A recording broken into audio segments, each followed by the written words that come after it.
রবিবার দুপুরে নীলমহলের জলে ঘটল অঘটন। নৌকা বিহারে গিয়ে জলে ডুবে মৃত্যু হল এক মহিলার। মৃতার নাম রাখি দাস। তার বাড়ি নলছড়ের কাঠালিয়া মুড়ায়। সপরিবারে নৌকা বিহারে ছিলেন মৃতা রাখি দাস।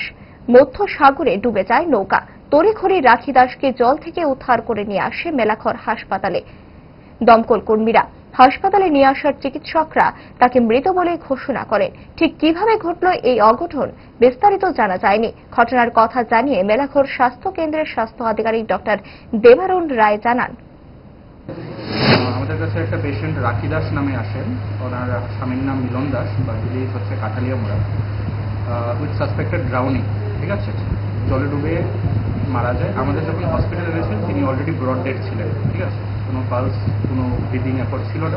ইসিজি করিয়েছি। ইসিজির মধ্যেও দেখার পরে আমরা ওনাকে 4:25 নাগাদে আমরা মৃত ঘোষিত করি।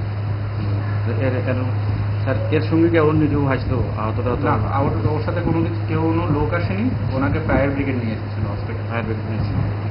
স্যার, আপনার নাম? আমার নাম হচ্ছে ডক্টর দেবারুণ রায়, মেলাঘর হসপিটালের মেডিকেল অফিসার। আপনার চেয়েও আপন জুড়ে থাকে বাঁধন, আপনার চেয়েও আপন, আপনার চেয়েও আপন।